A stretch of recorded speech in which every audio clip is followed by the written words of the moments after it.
धर्मः सर्वसुखाकरो हितकरो धर्मं बुधाश्चिन्वते धर्मेणैव समाप्यते शिवसुखम् धर्माय तस्मै नमः। धर्मान्नास्त्यपरं सुरद्भवव्रताम्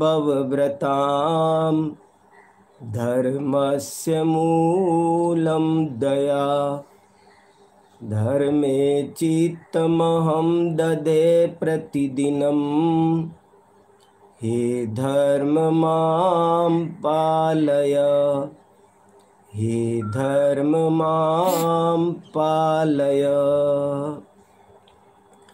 बोलो 10 लक्षण महापर्व की जय। उत्तम क्षमा धर्म की जय। 10 लक्षण महापर्व का आज सबसे पहला दिन है और हम सब उत्तम क्षमा धर्म की विशेष आराधना कर रहे हैं। तो ये उत्तम क्षमा धर्म की आराधना हमें कैसे करनी है, उत्तम क्षमा किसे कहते हैं, इसका क्या स्वरूप है, इसकी अब हम चर्चा करेंगे। लेकिन उससे पहले 3-4 बातें जो बहुत बेसिक हैं वो हम सबको समझ लेनी चाहिए। मुझे ऐसा लग रहा है कि वो वहाँ के मंदिर का वेदी का फोटो लगा रखा है उन्होंने उस पे। इसलिए हमको थोड़ी सी बातें बहुत सावधानी से समझनी है।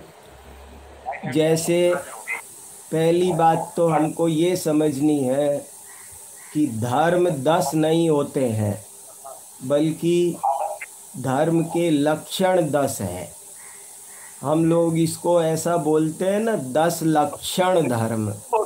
तो ये बहुत इम्पोर्टेंट बात है, बहुत लोगों का ध्यान नहीं जाता है, वे 10 धर्म बोल देते हैं। तो भले बोलने में कोई बहुत गलती नहीं है, 10 धर्म बोल दो, पर वास्तव में 10 धर्म नहीं होते हैं। धर्म तो एक होता है, लेकिन उसके लक्षण 10 है। इसलिए सही नाम इसका 10 धर्म नहीं है, इसका सही नाम है 10 लक्षण धर्म। 10 लक्षण धर्म का मतलब है धर्म एक है, लेकिन उसके लक्षण 10 है। ये बात बहुत इम्पोर्टेंट है और हमको सबको समझना बहुत ज़रूरी है।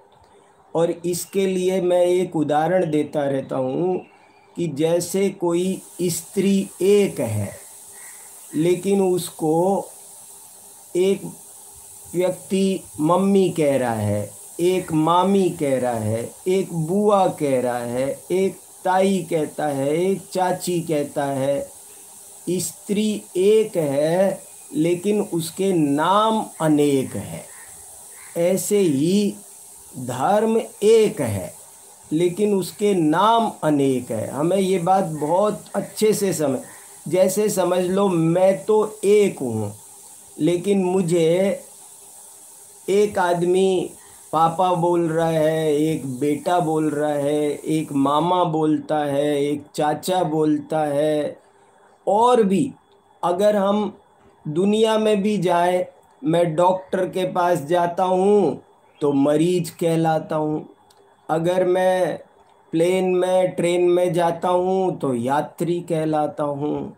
मैं कॉलेज में जाता हूँ तो मैं प्रोफेसर कहलाता हूँ। मैं पढ़ने जाता हूँ तो मैं स्टूडेंट कहलाता हूँ। मैं एक हूँ, लेकिन मेरा नाम अलग अलग जगहों पर अलग अलग अपेक्षा से अलग अलग पड़ जाता है। चीज़ एक है, लेकिन उसी के अनेक नाम अनेक सिचुएशन में बन जाते हैं।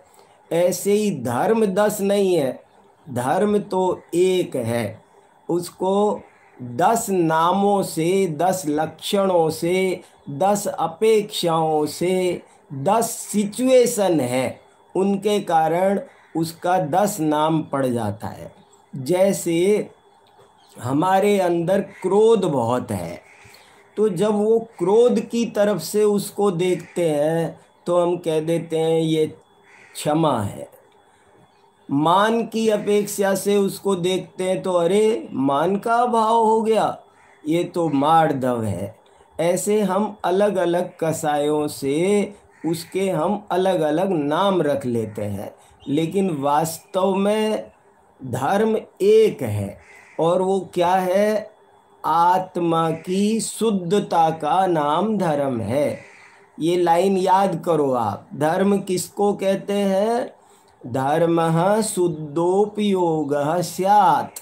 धर्म की परिभाषा संस्कृत में आचार्यों ने लिखी है, धर्मः शुद्धोपयोगः स्यात्।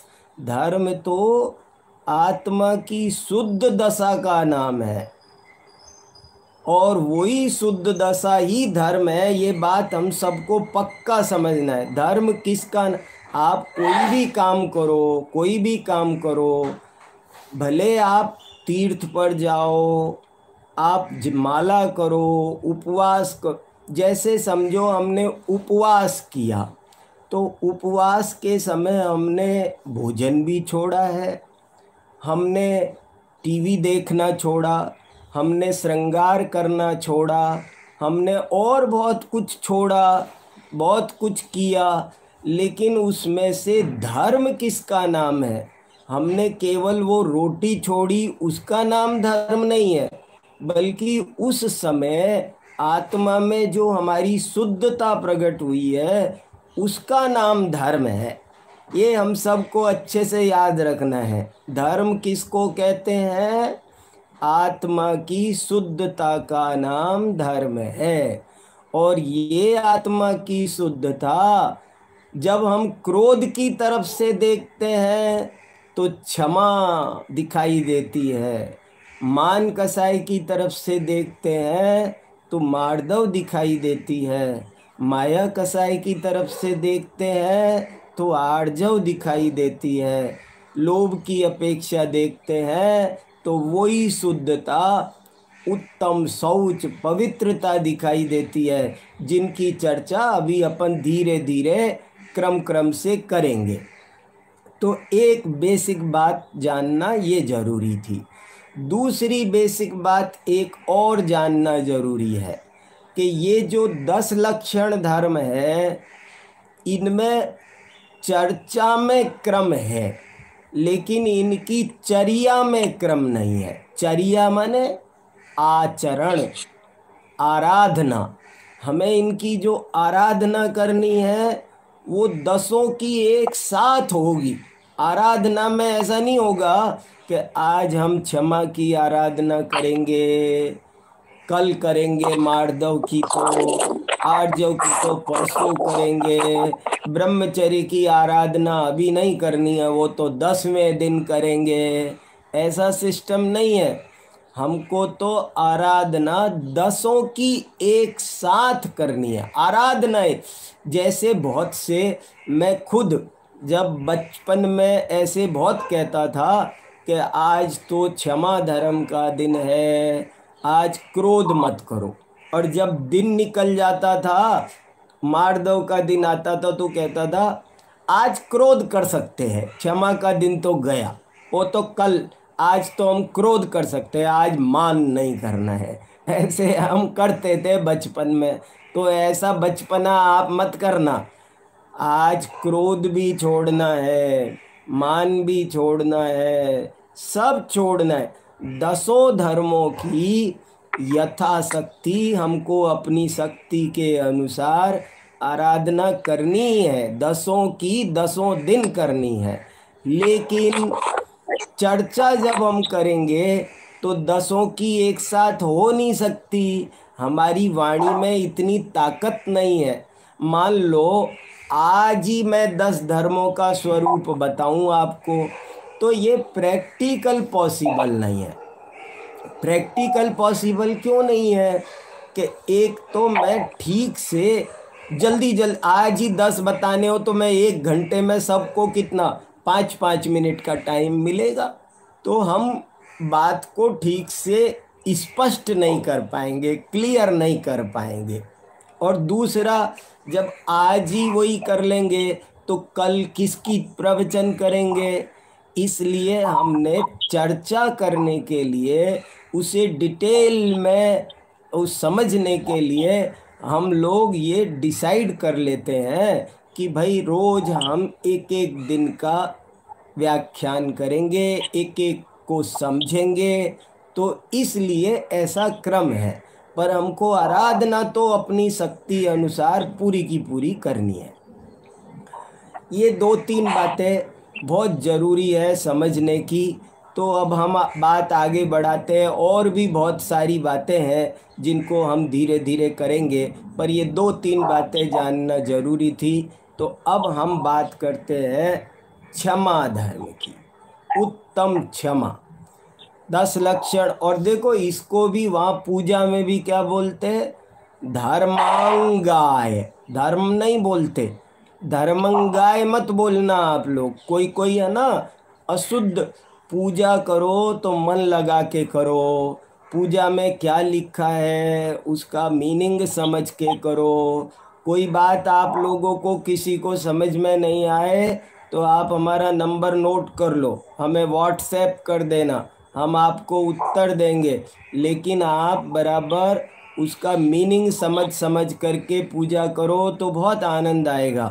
तो वहाँ पर क्या लिखा है, धर्मांगाय ओम रिंग। आज हम मंत्र कैसा जपेंगे, आज की जाप मालूम है ना आपको। आज की जाप क्या है, ओम ह्रीम श्रीम उत्तम क्षमा धर्मांगाय नमः।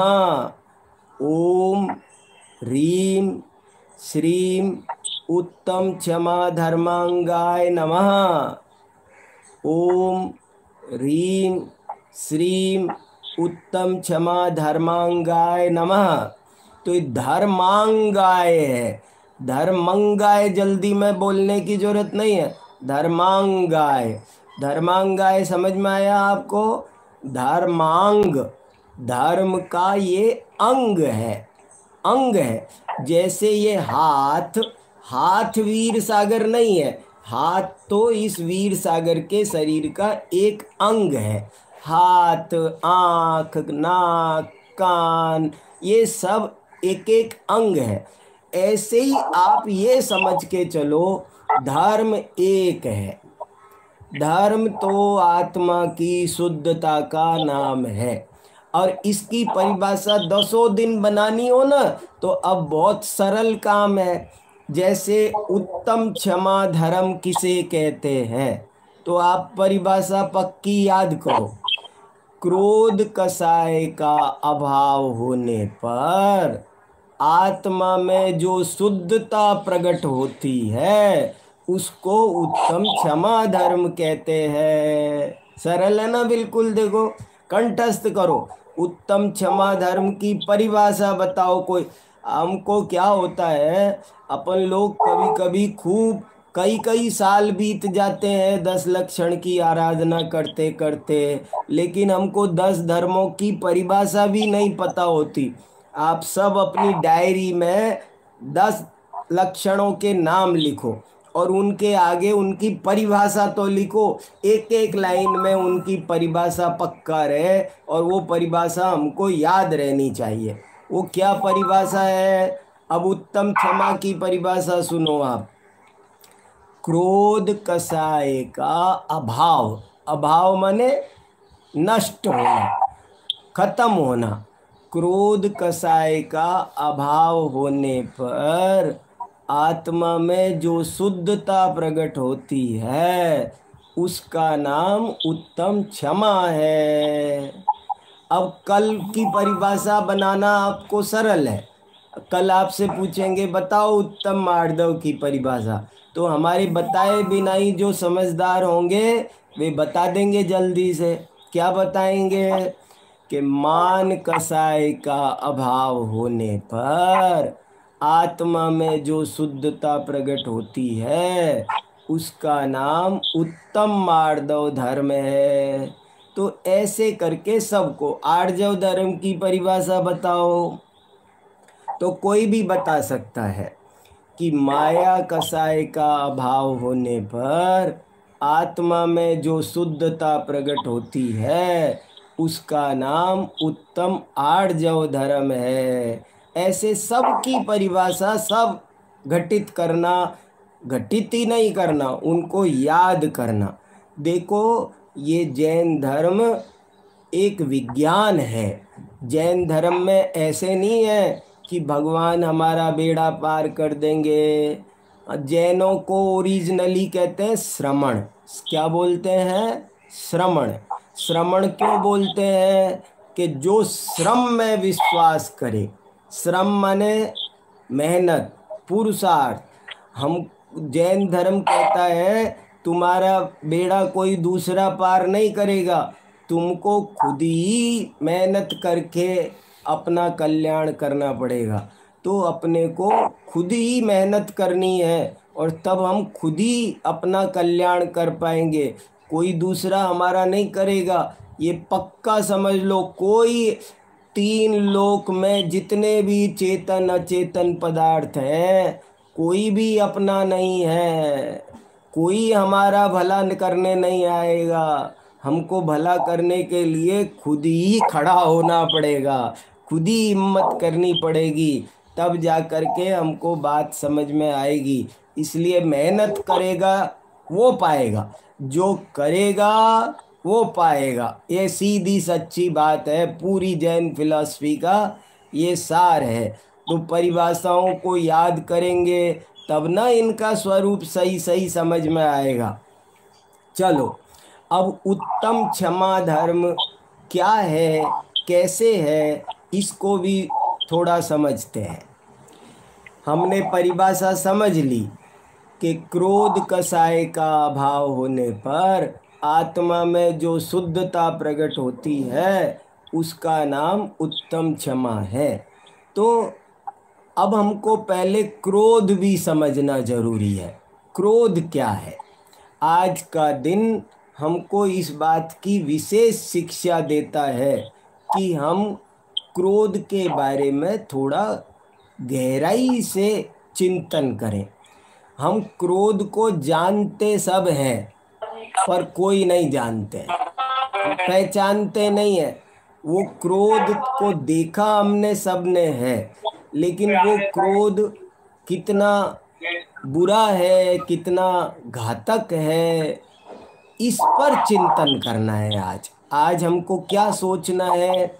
हमको ईमानदारी से ये चिंतन करना है कि क्रोध का स्वरूप कितना हानिकारक है, और हानिकारक के साथ साथ वो व्यर्थ भी है। मैं एक लाइन में बोलूं आपको, क्रोध निरर्थक है, क्रोध अनर्थक है।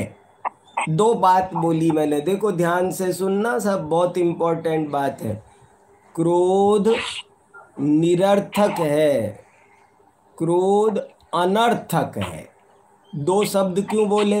निरर्थक किसको कहते हैं? निरर्थक का मतलब है व्यर्थ, जो उसका कोई फल नहीं निकला।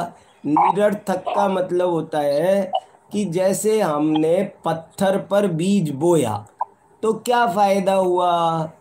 कोई खेती नहीं हुई, व्यर्थ गया, बेकार गया हो, तो बेकार है। क्रोध से हम क्या सोचते हैं? क्रोध से बहुत काम हो जाते हैं। क्रोध से हम दूसरे को सीधा कर देंगे, हम क्रोध से नौकरी कर लेंगे, क्रोध से बॉस बन जाएंगे, क्रोध से हम अपने परिवार को कंट्रोल कर लेंगे, हम समाज में अपना दबदबा बना लेंगे। क्रोध से हमने बड़ी बड़ी प्रॉब्लम सुलझा देंगे, ऐसा समझ रखा है कि गुस्सा करोगे तो सबको ठीक कर देंगे। तो ये सब हमारा भ्रम है, ये सच्चाई नहीं है। ये बात वैज्ञानिक नहीं है, ये बात सत्य नहीं है कि हम क्रोध से कोई, निरर्थक है का मतलब है क्रोध से जरा भी लाभ नहीं है। क्रोध से कोई कार्य सिद्धि कभी भी होती नहीं है। आप 1 घंटे 2 घंटे इस विषय पे चिंतन करो, मैं आपको कई घंटे बोल सकता हूँ। हमारे मन के अंदर ये बैठा हुआ है कि देखो मैंने क्रोध किया तो काम हो गया। गुस्से से नहीं बोलो तो कोई सुनता नहीं है, हम ऐसे बोलते हैं कि गुस्से से बोलना जरूरी है, गुस्सा करना जरूरी है। लेकिन जैन धर्म कहता है, आज का उत्तम क्षमा धर्म कहता है कि क्रोध निरर्थक है, व्यर्थ है। तुम कितनी भी मेहनत करो बेटा, तुम किसी को गुस्सा करके सुधार नहीं सकते। तुम गुस्सा करके कोई तुम डॉक्टर वीरसागर जयेंद्र, आपके घर में से बैकग्राउंड में से बहुत नॉइस आता है। हमारे घर में से नॉइस, हमारे घर में सब लोग सो रहे हैं, रात हो रही है, यहाँ कोई नॉइस नहीं है।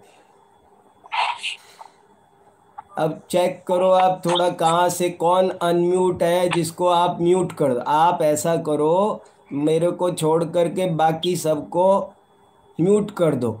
हमारे घर में कोई नॉइस नहीं है। हाँ ओके। अब चेक करो थोड़ा, अभी आवाज़ क्लियर है कि नहीं, देखो थोड़ा। भाई साहब आवाज क्लियर है। हाँ इसमें कोई कापड़िया जी हैं और कोई एक और जितेंद्र जी हैं, वो जुड़े हैं इसमें, तो उनका अनम्यूट है माइक। हाँ तो वो शायद आप म्यूट कर देंगे। हाँ वो आप उसको बोलो कि यूट्यूब में जो देखे, हम लोग यहाँ से उसको कट कर देंगे। हाँ हाँ नहीं भाई साहब, आप उसको, भाई साहब आप म्यूट ऑल कर दो ना। दूसरों को आप म्यूट करके रखें, सबको, भाई साहब के अलावा सबको म्यूट कर दें आप। ऐसा होता है उसमें ऑप्शन, तो सब म्यूट रहेंगे, कोई कर नहीं सकता म्यूट अपने आप। ठीक है, चलो और आगे चलते हैं। फिर 2-4 मिनट बाद आप देखना, आप लोग मन लगा के सुनो। अगर थोड़ी बहुत नॉइस हो भी रही है तो कोई बात नहीं है, आज उत्तम क्षमा का दिन है, क्षमा करो। देखो यही तो प्रैक्टिकल है, अशांत मत हो। आज का धर्म हमको क्या कहता है, अशांत मत हो। अरे वन में जंगल में हमारे मुनि महाराज, कितना भी शोर हो कहीं भी हो, पर वे अशांत नहीं होते। उन्हें दो शोर करने, हमारी आत्मा में शोर पहुंचता नहीं है। बहुत हम मन लगा के सुनेंगे तो हमको सब सुनाई देगा। बैंड बाजा बजता है तब भी हमने देखा है लोग मन लगा के अपना काम कर लेते हैं।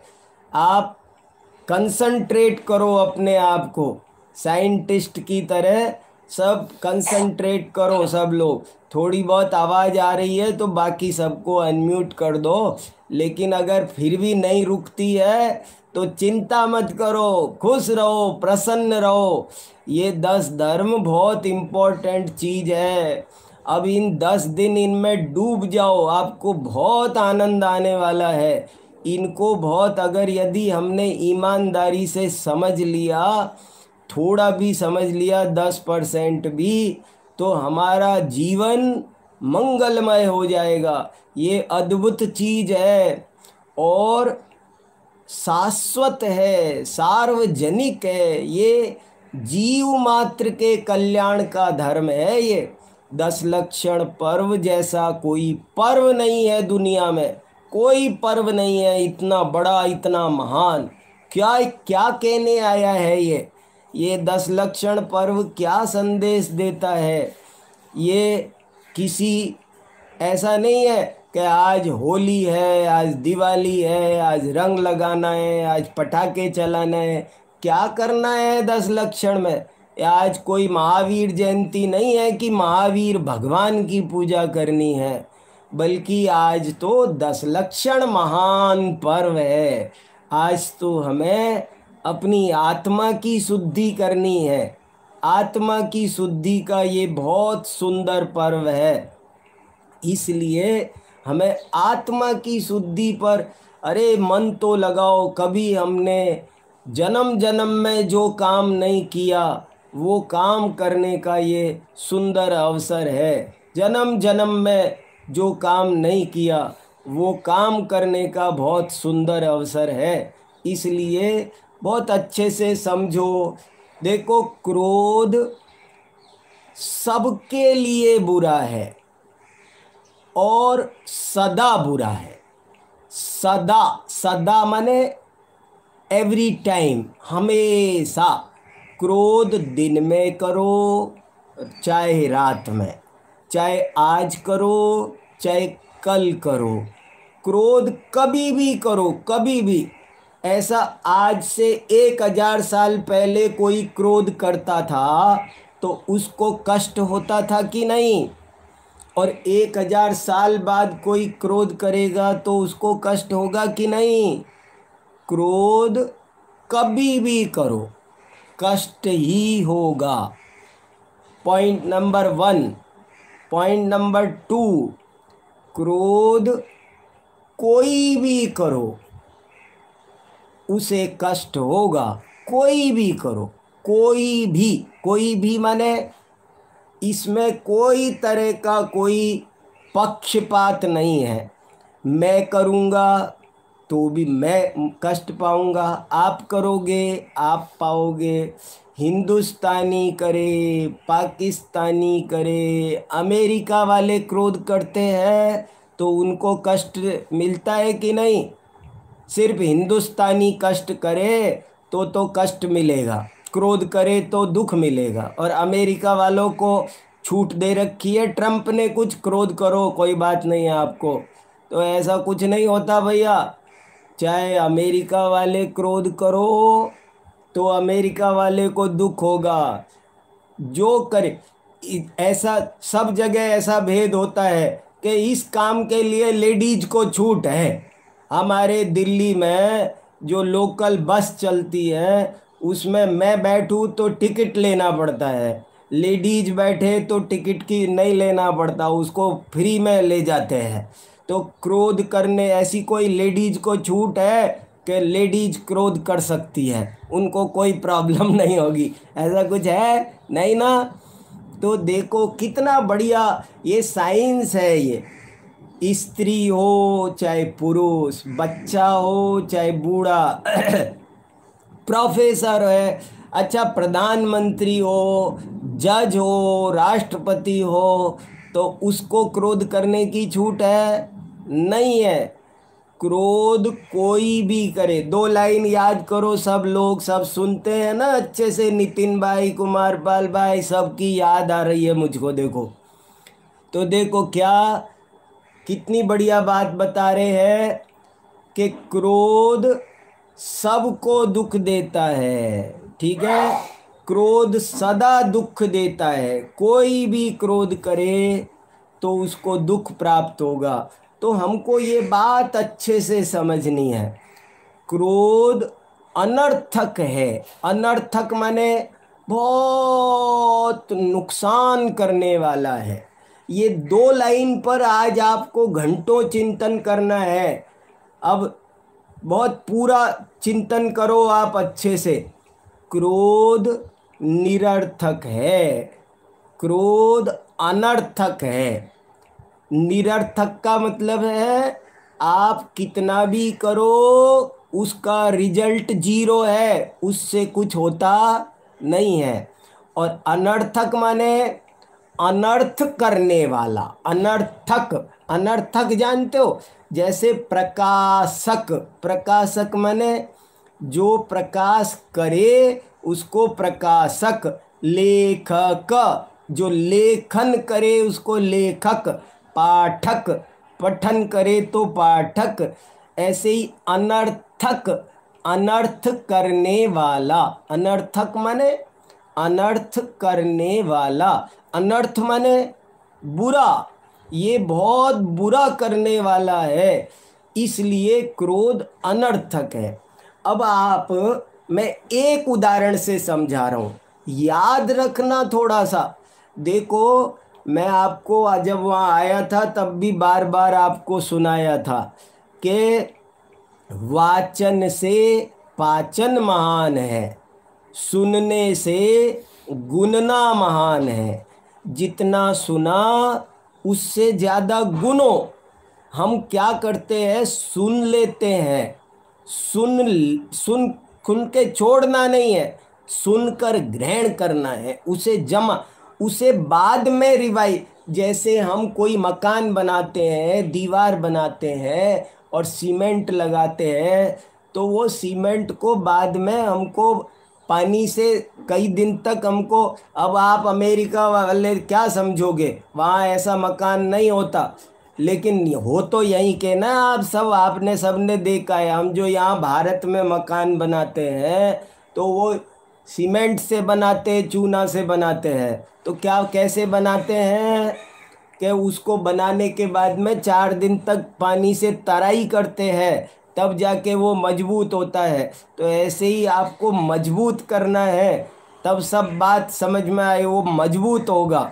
तो इसको आप मजबूत करना, मैं एक उदाहरण दे रहा हूँ, आप एक ही उदाहरण से 2 बात समझाऊंगा। सेंटेंस क्या बोला है आज प्रवचन के बाद में, आप सब अपने आप से क्वेश्चन पूछना कि आज क्या समझाया था। तो कम से कम एक लाइन सबको याद रहनी चाहिए। क्या आज ये समझाया कि क्रोध निरर्थक है और अनर्थक है। 2 बातें समझाई, क्रोध निरर्थक और अनर्थक है। तो क्या बढ़िया बात बता रहे हैं, देखो निरर्थक, मैंने एक ही उदाहरण से दोनों बात समझाता हूँ। जैसे समझो मेरे सामने एक पहाड़ है, एक बहुत बड़ा माउंटेन है, एक पहाड़ है। और उस पहाड़ को मैं लात अपने पैर से, अपने लात मार के, कहते हैं ना इसे, लात मार के हटा दो। तो पैर मार के, पैर की चोट मार के मैं उस पहाड़ को तोड़ने की कोशिश करूं, तो क्या होगा, क्या होगा, पैर से पहाड़ तोड़ना निरर्थक है और अनर्थक है। निरर्थक भी है और अनर्थक। क्यों, मैं पैर से पहाड़ तोड़ूंगा तो पहाड़ तो टूटेगा नहीं बिल्कुल भी, मेरी सारी मेहनत बेकार जाएगी, उस मेहनत का कोई फायदा होने वाला नहीं, बेकार गई। नंबर 1, तो इसका नाम है निरर्थक। लेकिन केवल निरर्थक नहीं है, वो पहाड़ के लिए तो निरर्थक है, क्योंकि पहाड़ का तो एक पत्थर भी नहीं टूटा मेरे लात मारने से। लेकिन मेरी लात टूट जाएगी, मेरा पैर टूट जाएगा, तो ये जो मेरा पैर टूटेगा ये हो गया अनर्थक।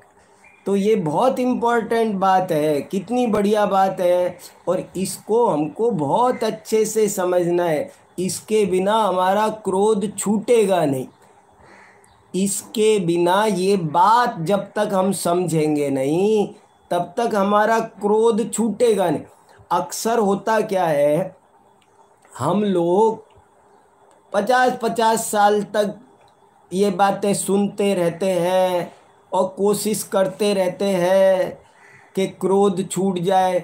बहुत लोग मेरे से प्रश्न पूछते हैं कि साहब ये क्रोध छूटता ही नहीं है। तो क्यों नहीं छूटता है?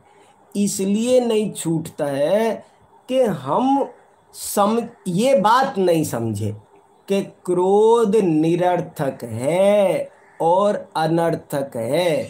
यदि हम ये समझ गए होते तो क्रोध छूट जाता। हम क्या करते हैं, क्रोध को छोड़ना चाहते हैं, लेकिन मानते क्या है, हम ये मानते हैं कि क्रोध करना बहुत फायदेमंद है, क्रोध से ही काम चलता है, ये दुनिया ऐसे ही नहीं चल रही, खा जाती है, सीधे को परेशान करती है। मैं क्रोध कर कर के मैंने बहुतों को ठीक किया है, बहुतों की तेरे जैसे 36 देखे हैं, अभी अकल ठिकाने लगा दूंगा, एक मारूंगा तो तेरी अकल ठिकाने आ जाएगी, ये हम समझते हैं। तो क्रोध छूटेगा कैसे? क्रोध तभी छूट सकता है जब हम ये समझ लें क्रोध समस्या का समाधान नहीं है। क्रोध से समस्या का समाधान होता ही नहीं है। देखो, आपने नाम सुना हो, पंचतंत्र नाम की किताब है, हितोपदेश नाम की किताब है, सैकड़ों कहानियों की किताबें हैं बड़ी बड़ी। तो वो जो कहानी की किताबें हैं बड़ी बड़ी, उनमें सारी कहानियों का एक लाइन में कोई मेरे से सारांश पूछे तो वो सारांश ये है, क्रोध करने से समस्या सुलझती नहीं है, बल्कि क्रोध करने से समस्या उलझ जाती है। समस्या का समाधान क्रोध नहीं है। समस्या सुलझानी हो तो विवेक का इस्तेमाल करो, ज्ञान का इस्तेमाल करो। समस्या बुद्धि से सुलझेगी, समझ से सुलझेगी, ज्ञान से सुलझेगी। मैं सैकड़ों कहानियाँ आपको सुना सकता हूँ कि जिससे ये बात क्लियर होगी कि क्रोध करने से समस्या सुलझती नहीं है। कभी भी क्रोध करने से कोई कार्य सिद्धि नहीं होती है। क्रोध बिल्कुल निरर्थक है। इसलिए देखो, अपन ने पूजा में कितना अच्छा पढ़ा ना इसमें। आज आपने सुबह मैं देख रहा था आपको, आज मैंने आपकी लाइव पूजा देखी पूरी, भक्तांबर विधान कर रहे थे ना आज आपने, मैंने सबकी पूजा करते देखा आज आपको लाइव। कितनी बढ़िया पूजा में आपने लाइन पढ़ी ना आज, पीड़े दुष्ट अनेक, बांध मारे बहु विधि करे, धरिए क्षमा विवेक, कोपन कीजे पीतमा। पीतमा समझे? हे प्रियतम, माय डियरेस्ट। जैसे डियर बोलते हो ना, पीतमा माने, पीतमा शब्द का मतलब है डियरेस्ट। कितने प्यार से हमको दयानंद राय जी समझा रहे हैं, बड़े काम की बात समझा रहे। जैसे कोई आपको अपना आदमी बहुत कान से बताता है, कोप न कीजिए।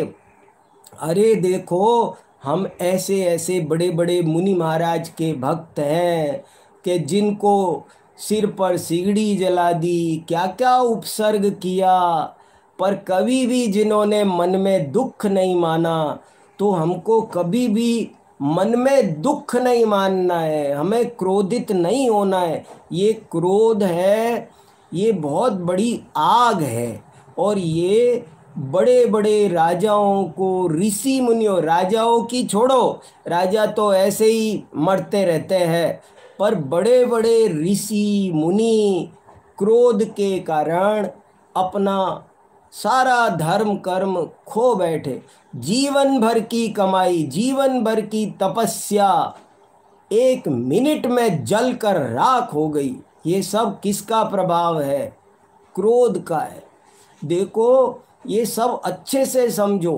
क्रोध करने से, कसाय पाउड नाम का ग्रंथ है हमारा, गुणधर आचार्य ने सठखंडागम से भी पहले लिखा। उसमें क्रोध कसाय पर सैकड़ों हजारों पेज लिखे हैं।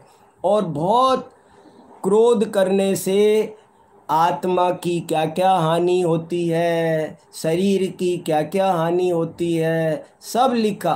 क्रोध करने से आईसाइट वीक होती है, क्रोध करने से हाजमा कमज़ोर होता है, क्रोध करने से आयु कम होती है, क्रोध करने से ब्रेन हैमरेज होता है, क्रोध करने से हार्ट फेल होता है।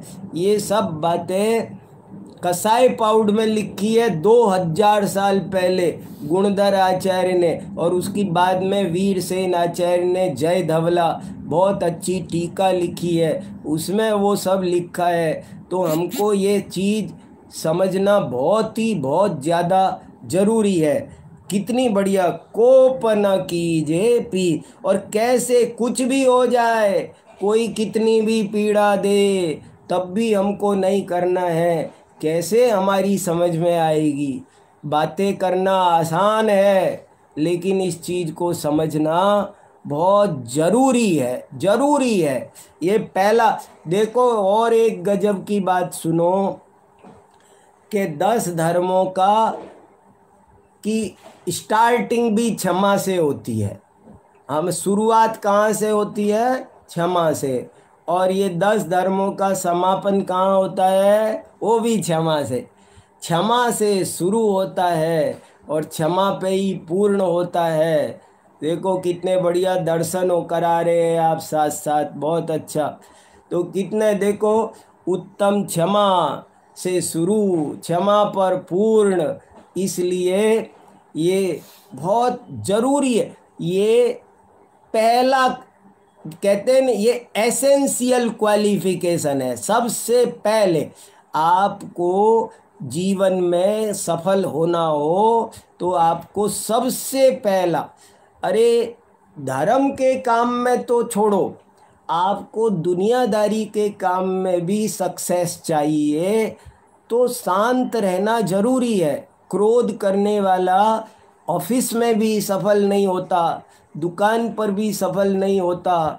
इसलिए ये सब बात बहुत ज़रूरी है। हम लोक में भी, लौकिक जीवन में भी हमको शांति चाहिए तो हमको बहुत ज़रूरी है क्रोध का त्याग करना।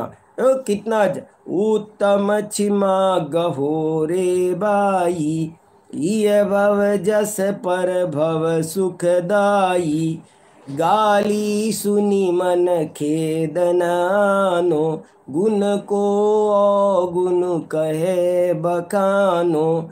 चाहे कोई हमारे बारे में गलत बात कहे, गुण को अवगुण कहे, हम में जो खराबी नहीं है वो खराबी बताए, लेकिन फिर भी हमको मन में भी खेद नहीं लाना चाहिए। उसके कुछ करना वो नहीं, कुछ शिकायत करना कुछ नहीं, बल्कि मन में भी खेद खिन्न नहीं होना चाहिए।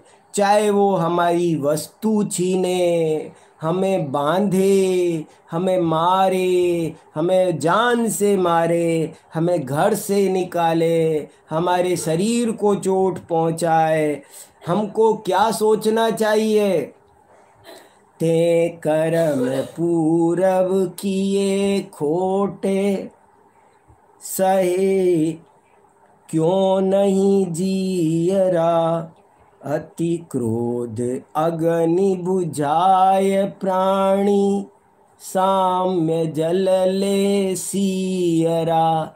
सियरा माने शीतल, सियरा माने क्या होता है? ये सब पूजा पढ़ो और एक एक शब्द का मीनिंग समझो।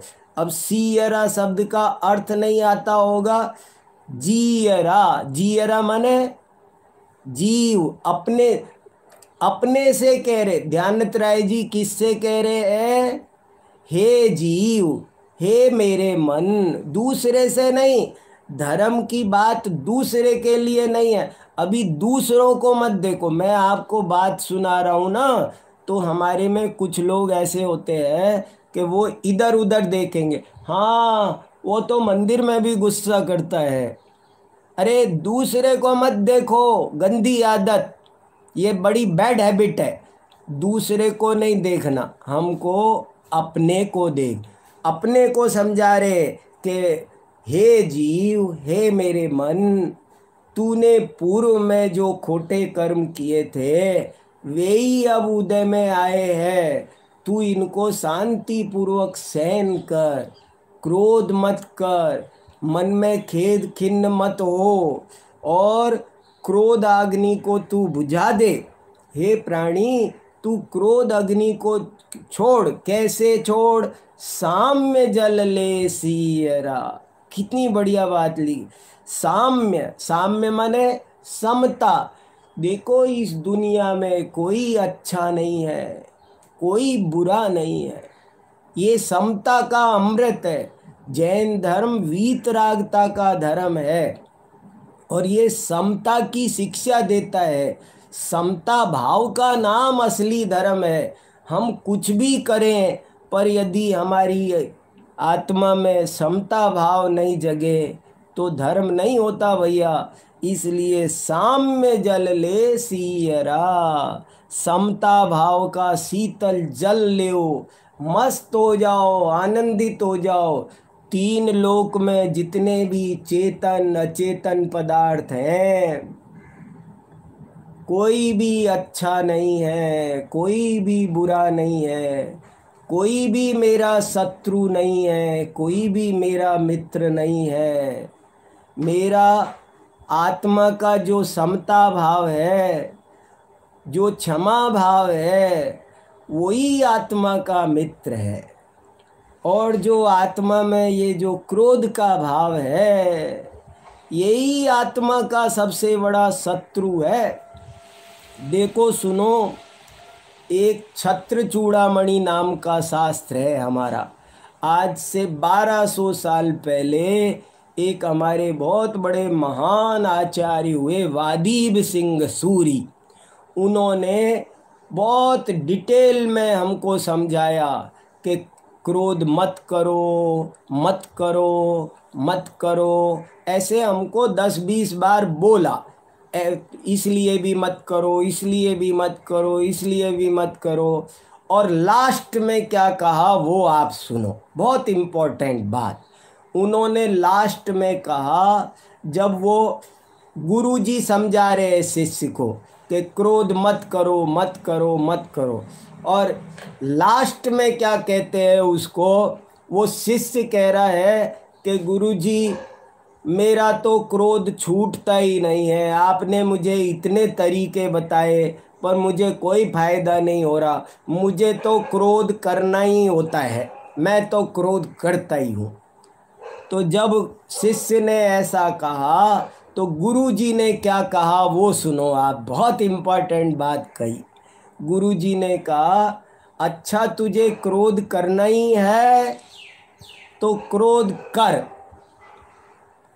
सुनो क्या कहा, अच्छा तुझे क्रोध करना ही है तो तू क्रोध कर। किस पर करेगा? बोले जो मेरा बुरा करेगा मैं कुछ नहीं जानता, मैं उस पर क्रोध करूँगा। तो बोले ठीक है, देख सुन, दुनिया में सबसे ज़्यादा तेरा बुरा करने वाला ये क्रोध है, इसलिए अब तू इस क्रोध पर ही क्रोध कर। क्या कहा? क्रोध पर ही क्रोध कर। ये बात इम्पोर्टेंट है। श्लोक सुनाऊं आपको? अपकुर्वति कोपश्चेत् किं न कोपाय कुप्यसे, त्रिवर्गस्यापवर्गस्य सर्वस्यास्य विनाशिने। यदि तुझे अपने बुरे करने वाले पर क्रोध करना है तो सुन सुन सुन, कान खोल के सुन। क्या सुन? कि तेरा सबसे ज़्यादा बुरा करने वाला ये क्रोध है। इस क्रोध ने तुझे दर दर पे 84 लाख योनियों में भटकाया है, तुझे तेरा सर्वनाश किया है। तुझे सबसे ज़्यादा नुकसान पहुंचाने वाली चीज़ इस दुनिया में कोई है तो वो ये क्रोध है। इसलिए तू इस क्रोध पर क्रोध कर। क्या कह दिया? क्रोध पर क्रोध कर। क्रोध पर क्रोध कैसे कर सकते हैं? पॉसिबल है? हाँ है। कैसे करें? ऐसे ही करो जैसे आप और पर करते हो। समझ लो, जैसे मान लो मुझे अपने किसी कुलीग पर क्रोध आ गया, मान लो मैं ऑफिस में अपने किसी दोस्त पर मुझको क्रोध आ गया, तो कैसे क्रोध आता है? मैं उससे बोलता हूँ, हट जा मेरे सामने से, निकल जा, आज के बाद मैं तेरे से कभी बात नहीं करूँगा, पूरी जिंदगी में मुझे शक्ल मत दिखाना, निकल यहाँ से, भाग। और यदि वो ना निकले तो क्या करते हैं? वो खड़ा रहे छाती तान के, तो हम क्या करते हैं? हम अपना मुंह फेर लेते हैं। तो ऐसे ही बोले क्रोध पर क्रोध करो। क्रोध पर क्रोध कैसे करो? कि इस क्रोध से कह दो, तूने मेरा बहुत बिगाड़ किया है, इसलिए तू निकल जा अब मेरी ज़िंदगी से बाहर। अब कभी मुझे शक्ल मत दिखाना, समझ में आया? अपनी शक्ल भी मत दिखाना आज के बाद कभी भी। और यदि ये ना माने तो आप अपना चेहरा खुद मोड़ लो, अपने अंदर मुंह कर लो, तो अपने में चले जाओ। तो आप क्रोध को मिटाओ, कैसे भी करके मिटाना जरूरी है। मैंने आपको एक उदाहरण सुनाया था ना, वहाँ भूल गए होंगे सब, फिर सुनाता हूँ आपको कि हमारे आचार्यों ने क्या लिखा। क्रोध आए तो देखो, क्रोध को मिटाना हो तो सबसे बड़ी बात है आप अपनी आत्मा में चले जाओ, क्रोध होगा ही नहीं। और अगर आत्मा में नहीं जा पाओ तो आप क्या करो, बोले आप तरह तरह से सोचो पर शांत रहो। कैसे तरह तरह से सोचो, तो उन्होंने एक एग्जाम्पल दिया। उन्होंने एग्जाम्पल दिया, समझो किसी ने हमसे कहा तू गधा है, तो गुस्सा मत करो। क्यों, अरे वो हमको गधा कह रहा है और हम गुस्सा न करें? तो बोले हाँ मत करो। क्यों क्यों नहीं करो? बोले तरह तरह से सोचो। नंबर, सोचने से गुस्सा नहीं आएगा, ये तो अंडरस्टैंडिंग है। आपकी अंडरस्टैंडिंग सही होगी तो गुस्सा नहीं आएगा, और मिसअंडरस्टैंडिंग होगी तो गुस्सा आएगा। गुस्सा हमेशा अज्ञान से आता है, ये पक्की बात है। गुस्सा किसको आता है? जो अज्ञानी है, जो कमज़ोर है, उसको। जो ज्ञानी है, वीर है, उसको गुस्सा नहीं आता है। इसलिए अंडरस्टैंडिंग क्लियर करो। क्या अंडरस्टैंडिंग क्लियर करें? पहली बात, उसने आपको गधा कहा तो आप चेक करो आप गधे बने तो नहीं। उसने गधा कहा लेकिन हम गधे बने नहीं ना, तो क्या फ़र्क पड़ा, उसको कहने दो, हमारा क्या बिगड़ा? नथिंग। इसलिए आपको गुस्सा नहीं आएगा। और चलो दूसरी बात, फिर भी आपका मन शांत नहीं होता है, तो आप ऐसा सोचो, उसने हमको गधा कहा और खुश हो लिया वो। तो ये सोचो, उसने हमको गधा कहा, इस दुनिया में कितने दुख हैं। लोग हर तरह से 24 घंटे दुखी रहते हैं। इस दुखमय संसार में कोई हमारे निमित्त से, उसने हमको गधा भर कहा, हमारे बाप का कुछ नहीं बिगड़ा, हम गधे हुए नहीं, और उसको खुशी मिल गई हमारे निमित्त से। अरे हम किसी के सुख में निमित्त बन गए, किसी को खुशी दे दी हमने। एक तरह से लोग दूसरे को खुश करने के लिए पार्टी करते हैं, भोजन कराते हैं, लाखों रुपया खर्च करते हैं। हमने तो एक पैसा भी खर्च नहीं किया और हमारे निमित्त से उसको खुशी मिल गई, तो ये तो अच्छा है ना। ऐसे सोचना, तब भी गुस्सा शांत नहीं हो तो आप ऐसे सोचना कि देखो, मैं पिछले जन्मों में अनेक बार गधा बनकर आया हूँ, तो मैं एक्स डोंकी हूँ ना। जैसे मान लो कोई प्रिंसिपल रहा हो पहले, और वो प्रिंसिपल जो है अब प्रिंसिपल नहीं हो, रिटायर हो गया हो, तो भी दुनिया उसको अभी भी प्रिंसिपल कहती है, कलेक्टर को अभी भी कलेक्टर कहती है। ठीक ऐसे ही मैं पिछले जन्म में गधा था तो भूतपूर्व गधा हूँ ना मैं। ऐसे करके हमको अपने आप को समझाना है, हम भूतपूर्व गध। ऐसे भी क्रोध शांत ना हो तो हमको ऐसे सोचना है कि भाई देखो, गधा कोई कहता है तो प्यार से कहता है। कभी कभी कोई बाप भी अपने बेटे को गधा कह देता है। तो किसी ने हमको गधा कहा तो हमारे अंदर कोई कमी होगी, उसे हम चेक करें।